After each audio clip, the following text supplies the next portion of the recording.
Y'all. Okay.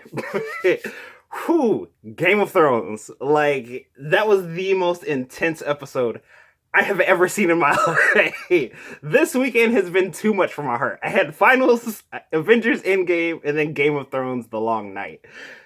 Like, I needed to be checked into a hospital because this is ridiculous. But okay, let's jump into this review in this mofo.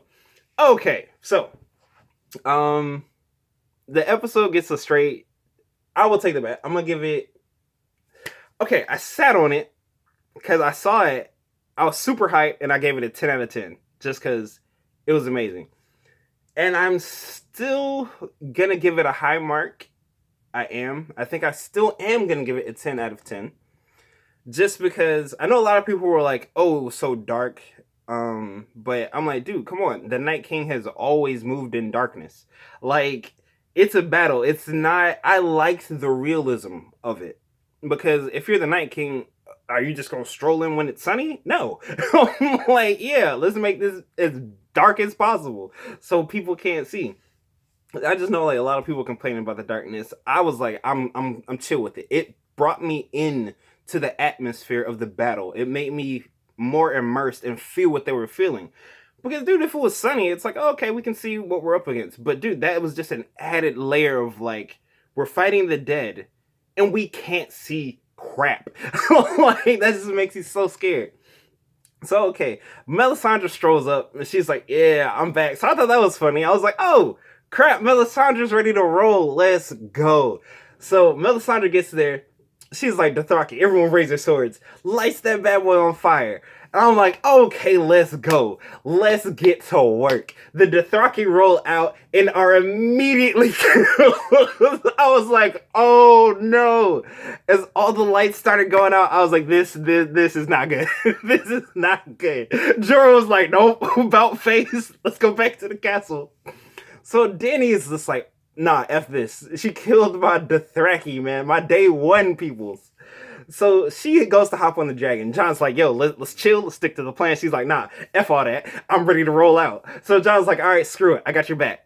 So they hop on the dragons. They get up. They start lighting everything up on fire. Okay. So then it's still like all of a sudden it's just this darkness, and then this horde of undead just crashes into everybody. And you see people start to freak out. They're like, nah, son, I ain't signed up for this. And like start turning around. Brienne, being just a boss, is like, stand your ground. Let's do this. My boy Jamie, right beside her, let's do this. Trying to protect his lady. My boy Torment, always ready for some action, ready to roll. So my main three down there putting in work. So is Podrick, so is the Hound. And my man Jor, still putting in work. So everyone's just like, yo, the Unsullied are like, F this crap, it's too many. We need to roll back. Everybody retreat.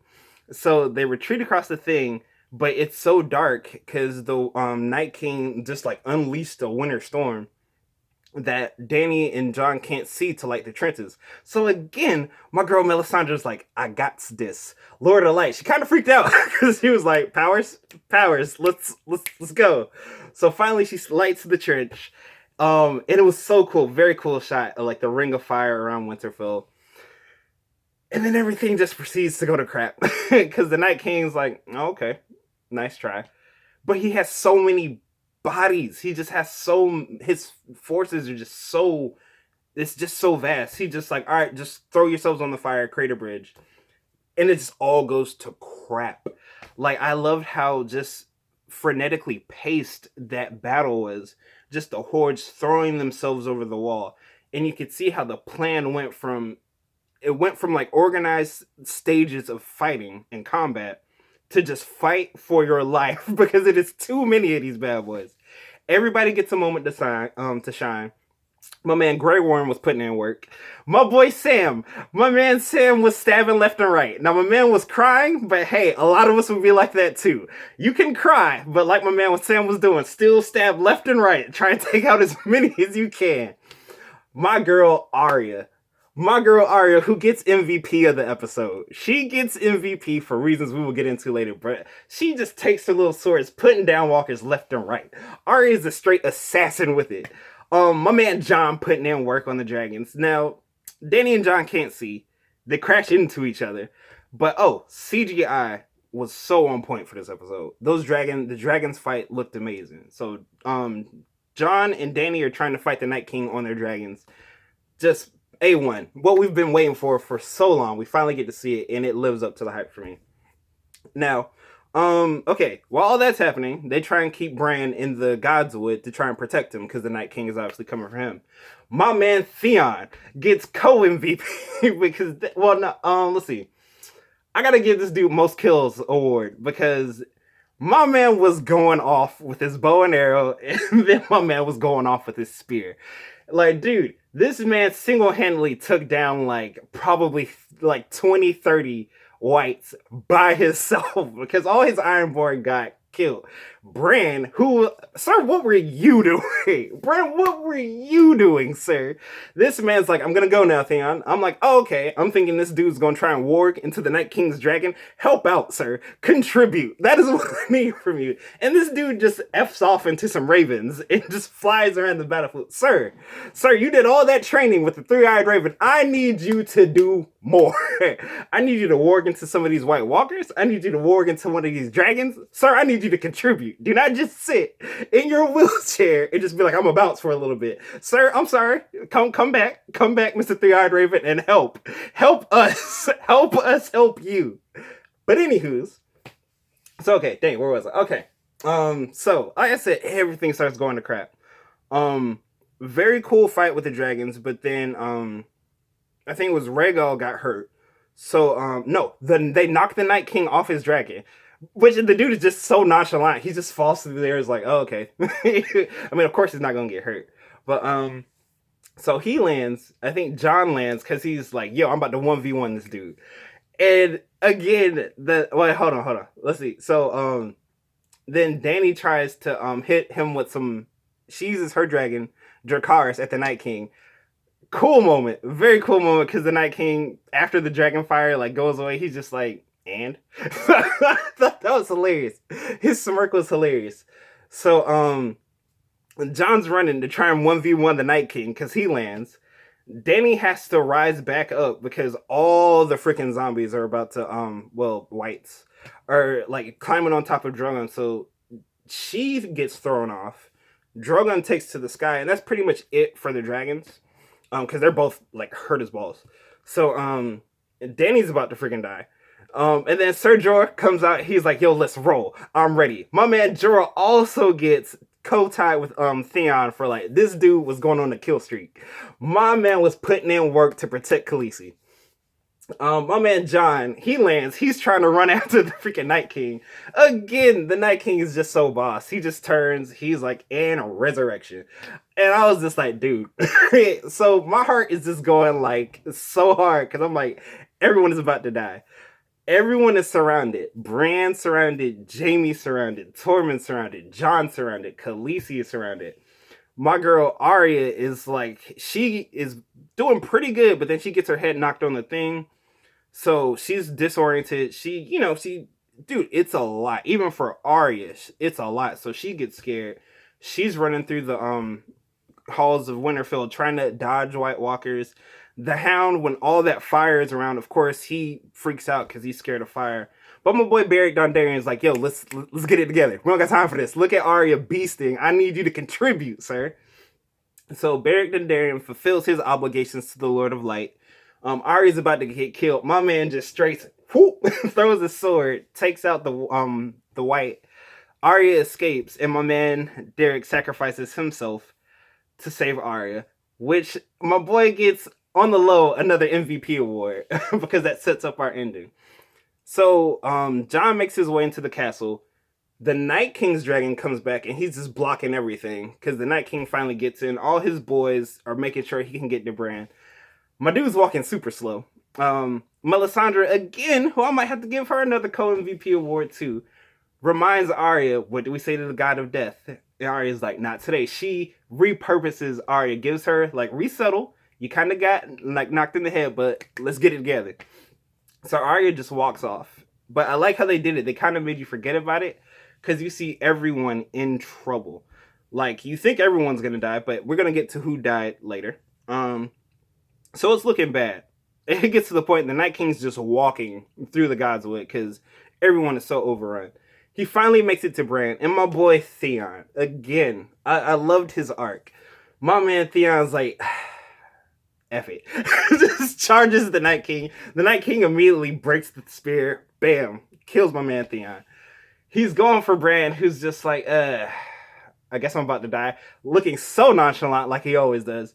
And my girl Arya just flies through the air. And dude, that Night King turn where he's like, nope. And dude, my heart is like, I can't take it. Not Arya. Please, not Arya. Arya with the move of the move of the freaking century in Westeros. Does the whole arm switch, bam, boom. Destroys the Night King. Everyone bursts into flame because everyone was about to die. Like literally everyone was about to die. So Arya gets MVP forever in the history of Westeros. No one can take that from her. So very good episode. Super cool. That was just like a little rundown of what happened. Now for the MVP awards, like I said, it's going to Arya. I got to give it to my man Jon Snow because we wouldn't be here without him. Jorah, got to give it to Jorah because he won on a kill streak. Lyanna Stark. How I forget that? Lyanna Stark gets most badass award. This little girl, dude, this huge zombie giant bursts into Winterfell, smacks the crap out of her, and I'm like, she's dead. She gets back up, charges this thing, it picks her up, crunches her, breaks all her bones, she pulls out a dagger, stabs that thing in the eye, takes down a giant single-handedly. She is probably, besides Arya, the most badass character in Game of Thrones. Like, I gotta give it to her. I have to give that to her. As for our deaths, we got Ed from the Night's Watch. That sucked, because he's like, as always with the Night's Watch, last person alive, burn everybody else. Didn't happen. Like, he saved Sam. He got stabbed through the face. 90% of the Dothraki, 90% of the Unsullied are dead. My man Jorah. Jorah. He went out fighting so hard. Because that man should have died like 20 minutes ago. But just because he was protecting Dany, my man kept getting back up. But then finally when everyone died, he just collapsed. Couldn't even get out his last words because he was just so spent. And I was like, dog, that sucks. Dany broke down. Dude, she was like, not Jorah, the person that's been by her side forever.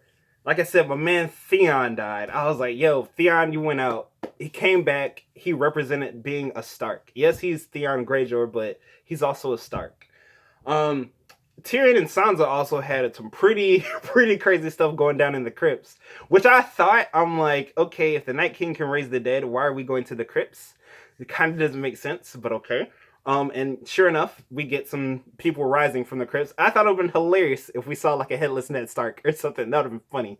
But dude, it made you think Sansa and Tyrion were going to commit suicide for a little bit. They were looking at each other. I was like, yo, no, not like this. Not Tyrion and Sansa. But my man Tyrion is like, I can't do much, but I'm going to try. I'm going to try and fight, try and protect people. But so everyone across the board, this was the most intense battle I've ever seen in my life. And to see it for free on TV, that was perfect. Now, a lot of people, like I said, complaining about the darkness. I'm like, dude, that brought me more into the atmosphere. The two complaints I could kind of see was that, people were like, oh, not enough main characters died. To me, I'm like, yo, this is Game of Thrones. I think we should take that win. A lot of our favorite people have died for less. Let's be happy that our people... Because me, I wanted Tormund and Jaime to survive. Like, those are my two. And I was good. I was glad. Like, I knew Jon was going to survive. I knew Dany was going to survive. I was pretty sure Arya was going to survive. I was worried for Sansa and Tyrion, but I'm happy. But my people, I need my boy Tormund and I need my man Jaime. Like, give me them two and I'm straight. I've been through too much. I lost Jesus. I was like, I can't lose Jaime and Tormund. But I thought it was a great episode from beginning to end. Like, it just kept the pace going up until finally Arya hit that killing blow. And then what was the other thing? The other thing, like people were thinking this should have been the final fight. But to me, Game of Thrones has always been about making their fights harder for us, the viewing audience. And that was easy when it comes to where do your allegiances lie. Because that was straight good versus evil. Naturally, we want the living people to survive. So that's just too easy of a fight for them to present like their final episode on. To me, that's what I was thinking. Now maybe the books will change this. I'm pretty sure, they probably will. But for me, for the TV show, especially with episode 4, I got why the Night King was the midpoint. Because now we get into some more what Game of Thrones has always been about. Who's going to sit on the Iron Throne? And pitting your favorite characters against each other. Like, I'm going to do a whole episode 4 breakdown too. Because, Danny, madam, we got a lot to talk about. You got my boy Jon's dragon killed. Madam, we have a lot to talk about. So, especially with episode 4, I see how that is going to be a more personal and intense fight. You got Jaime versus Cersei, the Hound, and versus Clegane. We're getting Clegane Bowl. Arya may take out Cersei. Dude, you may get Jon versus Dany. So that, for the audience, for the people that you've cared about these characters for so long, that you see them, like, that has its own weight. That has its own weight to it. That can be more divisive than just them going up against the Night King, because we already know who we want to win. That's easy. That's an easy fight. So that's just my thought process. So with most of the criticism I've heard, I thought the episode was great. I saw it, thought it was great. I sat on it for a while, and I still think it's great. I still think it's awesome. The best battle we've seen since Battle of the Bastard, Hardhome. Like, I know that's what we've been building to for a while. I think it sufficed. I think it delivered. But that's just me. That's one thing I love about this show. TV shows are art. Art is subjective. Everyone's going to have their opinions. That was mine. I'd love to know yours. If you're a Game of Thrones fan, I know some of you aren't, but if you are, let me know what you thought of the Battle of Winterfell, the Battle of Winterfell in the Long Night. That's my little Game of Thrones mini review. I've been waiting on that for long. That's why I was rambling. I was talking. I was all over the place. Like I said, I am not a main reviewer. I'm just a dude talking about a show I like. So if you come for technical reviews, this ain't the place. If you come to see me just fanboy out, there you go. So next, Avengers Endgame. Oh yeah, saw that too. Like I said, my heart, man. That's all for now, Mythic Nation. Y'all know what to do. Until next time, keep spreading that peace and positivity. And as to who I think is going to sit on the Iron Throne, I think my boy Jon is. Now it'll be easy. Just Jon, Dany, Mary. There you go. But we'll see. We'll see. I think we got like 2 episodes left. There's a lot going on. There's a lot. We will see. But as for who I want to sit on the Iron Throne, Jon. But I know he doesn't want it. I think he should have went with Tormund to the north. Jon, you don't want this. Like Sansa said, every time the Starks go south, it goes bad for him. But we're going to save that for another video. But that's all for now, Mythic Nation. Y'all have listened to me ramble for long enough. I'm going to go to work. I will see y'all later. Y'all have fun, because I'm not. I'm going to work. But anyway, that's all for now. I will see y'all later. Or not, because I missed the stop button.